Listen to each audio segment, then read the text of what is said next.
வணக்கம். சிவராத்திரி விரதத்தை எப்படி ஆரோக்கியமா, அறிவியல் பூர்வமா மேற்கொள்வது நீங்க பகிர்ந்துகிட்ட குறிப்புகளை பத்தி இன்னைக்கு கொஞ்சம் விரிவா பார்க்கலாம். நிச்சயமா. இத படிச்சப்போ எனக்கு என்ன தோணுச்சுன்னா, இது வெறும் பட்டினி இருக்கிறத பத்தி மட்டும் பேசல. ஒரு அறுவை சிகிச்சைக்கு உடலை எப்படி தயார்படுத்துவோமோ, அதே மாதிரி விரதத்துக்கு முன்னாடி, விரதத்தின் போது, அப்புறம் அதை முடிக்கும் போதுன்னு ஒவ்வொரு கட்டத்தையும் ரொம்ப தெளிவா விளக்குது. ஆமா. இந்த வழிகாட்டுதல்களோட அடித்தளமே ஆர்னால்ட் எகரட்டோட சளியில்லா உணவு முறை அப்படிங்கிற ஒரு கருத்து தான். ஓ, மியூக்கஸ்லெஸ் டயட். அதேதான். அதோட மைய நோக்கம் என்னன்னா, விரதம் இருக்கிறதுக்கு முன்னாடி உடல்ல இருக்கிற கழிவுகளை, அதாவது அந்த நச்சுக்களை வெளியேற்றணும்.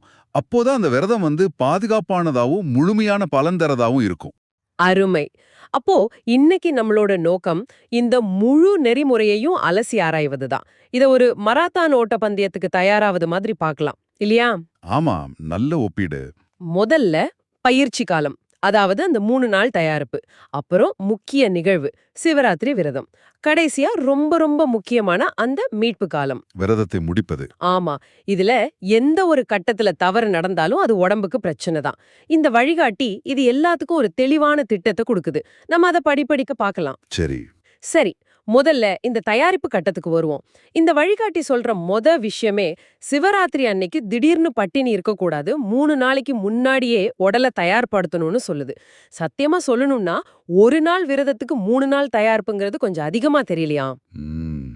இது நிஜமாவே அவசியமா? இதுதான் நிறைய பேர் கேட்கிற முதல் கேள்வி. ஆனா இந்த வழிகாட்டி இது எப்படி விளக்குதுன்னா, வேகமா போற காரை திடீர்னு பிரேக் அடிச்சா என்ன ஆகும்? ஒரு பெரிய ஜர்க் அடிக்கும். ஒரு பெரிய அதிர்வு உண்டாகும் இல்லையா? அது மாதிரிதான் தினமும் கனமான, ஜீர்ணிக்க கஷ்டமான உணவுகளை சாப்பிட்டுட்டு திடீர்னு ஒரு நாள் உணவு நிறுத்தப்பட்டா அது உடலுக்கு ஒரு பெரிய அதிர்ச்சியை கொடுக்கும். ஓ, சரி சரி. உடல்ல தேங்கி இருக்கிற நச்சுக்கள் திடீர்னு ரத்தத்துல கலக்க ஆரம்பிக்கும். இதுதான் தலைவலி, சோர்வு, மயக்க மாதிரியான பிரச்சனைகளுக்கு காரணம். அப்போ இந்த 3 நாள் தயாரிப்புங்கிறது ஒரு வேகத்தட மாதிரி. கரெக்ட். உடலை மெதுவா, பாதுகாப்பா அந்த விரத நிலைக்கு கொண்டு போறதுக்கான ஒரு வழிமுறை. நீங்க சொல்றது சரிதான். இது நீங்க ஆரம்பத்துல சொன்ன அந்த சளி இல்லா உணவு முறைங்கிற கருத்தோட நேரடியா இணையுது இல்லையா? மிகச்சரியா.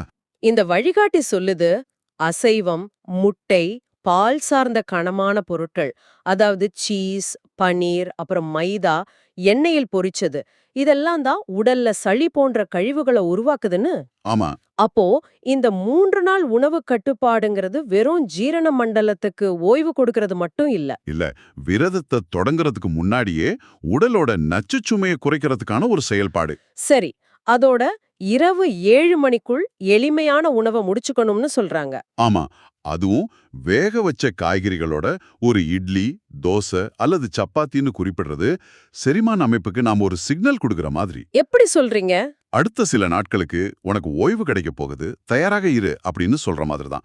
இந்த 3 நாட்கள்ல முடிஞ்ச வரைக்கும் நீர் ஆகாரங்களையும் பழங்களையும் அதிகமா எடுத்துக்கிட்டா உடல் இன்னும் சிறப்பா தயாராகும். இதுவே ஒரு நல்ல அடித்தளம்.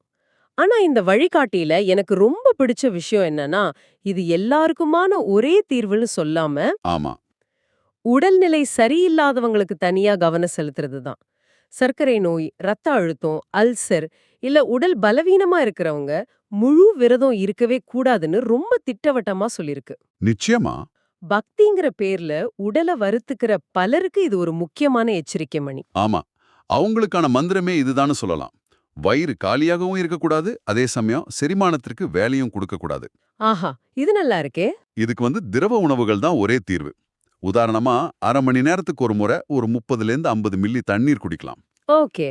இது உடலை நீர்ச்சத்தோட வைக்கும். கொஞ்சம் சோர்வா உணரும் போது வெறும் தண்ணிக்கு பதிலா எலுமிச்சைச்சாறுல தேன், நாட்டு சக்கரை இல்ல கருப்பட்டி கலந்து குடிக்கிறது உடனடி ஆற்றலை கொடுக்கும். பேரிச்சம்பழம் பத்தியும் சொல்லியிருந்தாமடே. ஆமா. ஒரு பேரிச்சம்பழத்தை வாயில போட்டு மெதுவா அதோட சாற்றை மட்டும் உறிஞ்சுறதும் ஒரு நல்ல வழி. ஓ, ஒவ்வொரு நோய்க்கும் தனித்தனியா வழிகாட்டுதல் கொடுத்திருக்கிறது இன்னும் ஆழமானது. உதாரணத்துக்கு சர்க்கரை நோயாளிகளுக்கு. ஆமா. அவங்களுக்கு ரொம்ப நேரம் பட்னி இருந்தா ரத்த சர்க்கரை அளவு குறைஞ்சு ஹைப்போகிளைசீமியா வர வாய்ப்பு இருக்கு. அது ரொம்ப ஆபத்து. ஆமா. அதை தவிர்க்க ஒவ்வொரு 3 மணி நேரத்துக்கும் ஒரு முறை சர்க்கரை இல்லாத நெல்லிக்காய் சாறு அல்லது மூலிகை தேநீர் குடிக்கலான்னு சொல்றாங்க. இது ரத்த சர்க்கரை அளவை சமநிலையில வைக்க உதவும். அதே மாதிரி அல்சர் இருக்கிறவங்களுக்கு அவங்களுக்கு பட்டினிங்கிறது எதிரி மாதிரி. அது வயிற்று புண்ணை இன்னும் அதிகமாக்கிடும். ஆமாம். அதனால அவங்க ஒவ்வொரு 2 மணி நேரத்துக்கும் வெண்பூசணிச்சாறு, தேங்காய்ப்பால் அல்லது இளநீர் குடிக்கணும்னு இந்த வழிகாட்டி அறிவுறுத்துது. இந்த பானங்கள் வயித்துல சுரக்கிற அமிலத்தன்மையை கட்டுப்படுத்தி புண்ணை ஆற்றம் குணம் கொண்டவை. தேங்காய் பால்ல சர்க்கரை சேர்க்க கூடாதுன்னும் ஒரு குறிப்பு இருக்கு. ஆமா, அது ரொம்ப முக்கியம். மருந்துகள் எடுத்துக்கிறவங்கள பத்தியும் ஒரு தெளிவான பார்வை இருக்கு. டாக்டர் கொடுத்த மருந்துகளை எந்த காரணத்துக்காகவும் நிறுத்தக்கூடாது. நிச்சயமா கூடாது. ஆனா வெறும் வயித்துல மருந்து எடுத்தா அதுவும் சிலருக்கு பிரச்சனையாகும். ஆமா, அதுக்கு என்ன தீர்வுனா, மருந்து சாப்பிடும்போது மட்டும் சிறிதளவு கஞ்சி மாதிரி ரொம்ப எளிமையான ஜீரணத்துக்கு சிரமம் தராத உணவை எடுத்துக்கலாம்னு சொல்றது ஒரு நடைமுறைக்கு ஏற்ற தீர்வு. அப்போ நோயாளிகளை பொறுத்த வரைக்கும் இது பட்டினி விரதம் கிடையாது. கிடையவே கிடையாது. இது ஒரு திரவ உணவு விரதம். ஆ, இதன் மூலமா அவங்க விரதத்தோட ஆன்மீக பலன்களையும் பெற முடியும், அதே சமயம் அவங்க உடல் நலத்தையும் பாதுகாத்துக்க முடியும். நோயாளிகளுக்கு இவ்வளவு பாதுகாப்பு வழிமுறைகள் இருக்கிறது மனசுக்கு நிம்மதியா இருக்கு.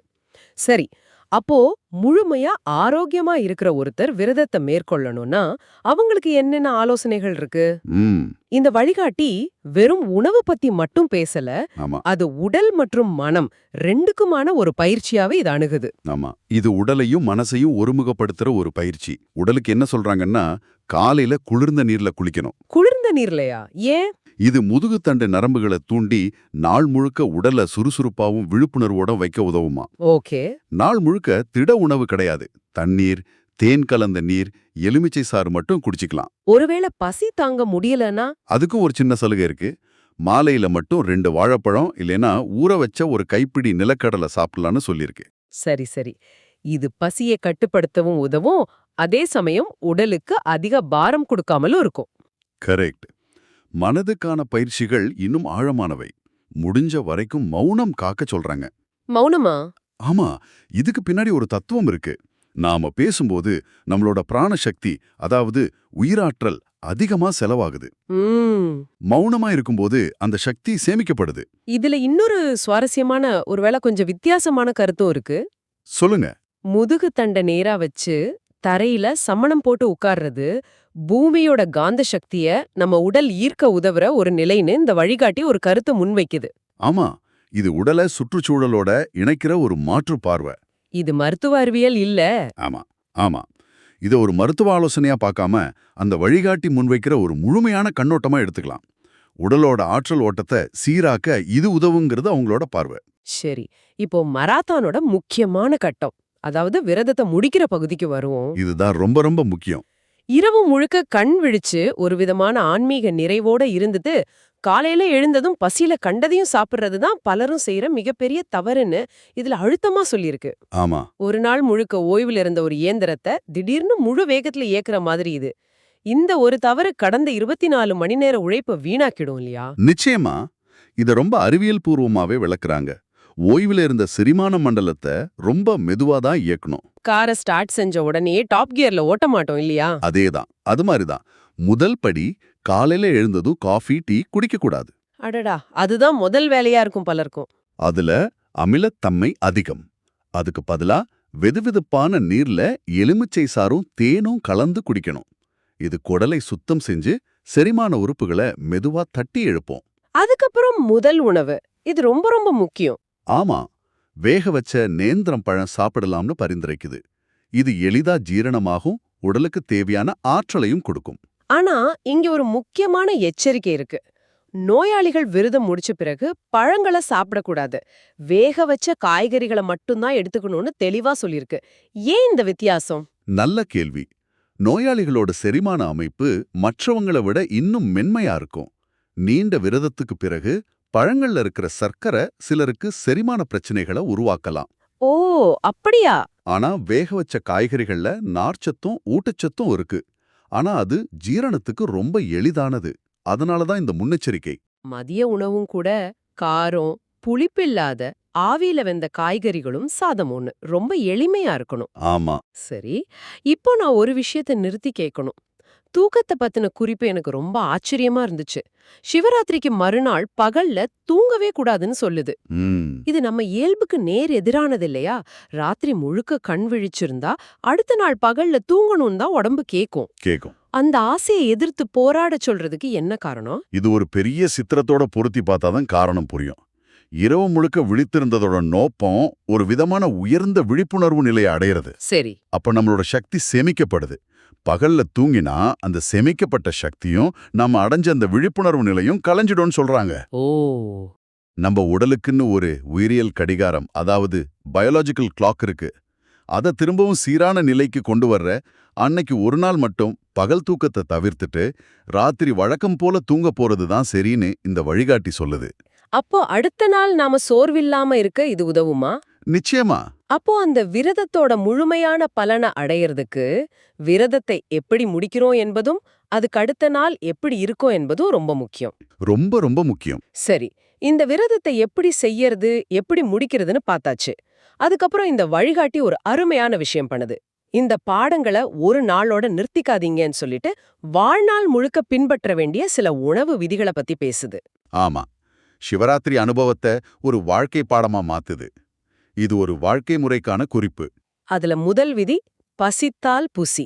ஆமா, நம்மள பலர் கடிகாரத்தை பார்த்து சாப்பிடுறோம். காலை 8 மணி, மதியம் 1 மணி, ராத்திரி 8 மணி. கரெக்ட். ஆனா அப்போ உடலுக்கு நிஜமாவே பசிக்குதான்னு நம்ம கேக்குறதில்ல. உடலோட தேவையை கேட்டு சாப்பிடுறது தான் ஆரோக்கியத்தோட முதல் படி. அடுத்தது நொறுங்க தின்றால் 100 வயது. இது வெறும் பழமொழி இல்ல. இல்லவே இல்ல. இதுக்கு பின்னாடி பெரிய அறிவியல் இருக்கு. இந்த வழிகாட்டி சொல்ற ஒரு ஆழமான கருத்து என்னன்னா, ஜீரணம் வயித்துல ஆரம்பிக்கிறது இல்ல, அது வாயிலே ஆரம்பிச்சிடுது. நாம உணவை சரியா மென்ன உமிழ்நீரோட கலக்காம உள்ள தள்ளிட்டா ஜீரண மண்டலத்துக்கு ஒரு முடிக்கப்படாத வேலையை கொடுக்கற மாதிரி. அதனாலதான் உமிழ்நீர் கலக்காத உணவு விஷத்துக்கு சமம்னு கூட கடுமையா சொல்லியிருக்கு. இந்த ஒரு கருத்து நம்ம ஒவ்வொரு வேளை சாப்பாட்டையும் மாத்திடும். நிச்சயமா. கவனத்துடன் உண்ணுதல்ங்கிறதும் இன்னைக்கு காலகட்டத்துக்கு ரொம்ப முக்கியம். டிவி, மொபைல் பார்த்துக்கிட்டே சாப்பிடும்போது நம்ம கவனம் சிதறுது. ஆமா, அது உண்மைதான். இதனால வயிறு நிறைஞ்ச பிறகும் அந்த சிக்னல் மூளைக்கு போறதில்ல. விளைவு, தேவைக்கு அதிகமா சாப்பிடுறோம். உணவோட ருசிய, மணத்தை உணர்ந்து சாப்பிடணும். ஆமா, கவனமா சாப்பிடும்போது கொஞ்சமா சாப்பிட்டாலும் முழுமையான திருப்தி கிடைக்கும். கடைசியா உயிருள்ள உணவுங்கிற கருத்து. ஆமா, தினமும் நம்ம உணவுல 40% சமைக்காத உணவுகள், அதாவது பழங்கள், காய்கறிகள், முளைகட்டிய பயிர்கள் இருக்கணும்னு சொல்லுது. இதுக்கு என்ன காரணம் சொல்றாங்க? காரணம், சமைக்கும்போது உணவில் உள்ள உயிர் சக்தி, அதாவது பிராணன் குறைஞ்சிடுதுன்னு சொல்லுது. இதுதான் இந்த வழிகாட்டியோட ஆன்மீக பார்வைய அறிவியலோட இணைக்கிற இடம். ஆக இந்த வழிகாட்டுதல்கள் எல்லாம் தொகுத்து பார்த்தா சிவராத்திரி விரதம்ங்கிறது உடலை வருத்துற ஒரு சடங்கு இல்ல. இல்லவே இல்ல. அது உடலை தயார் செஞ்சு கவனத்தோட விரதம் இருந்து ரொம்ப மென்மையா அதை நிறைவு செய்யற ஒரு முழுமையான அறிவியல் மற்றும் ஆன்மீக செயல்முறை. கரெக்ட். குறிப்பா நோயாளிகள் கூட திரவ உணவு மூலமா பாதுகாப்பா இதுல பங்கேற்க முடியுங்கிறது தான் இதுல இருந்து கிடைக்கிற மிக முக்கியமான செய்தி. ஆமா, இது ஒரு நாளுக்கான விரதத்தை தாண்டி உணவுக்கும் நமக்கும் இருக்க வேண்டிய உறவை பத்தி பேசுது.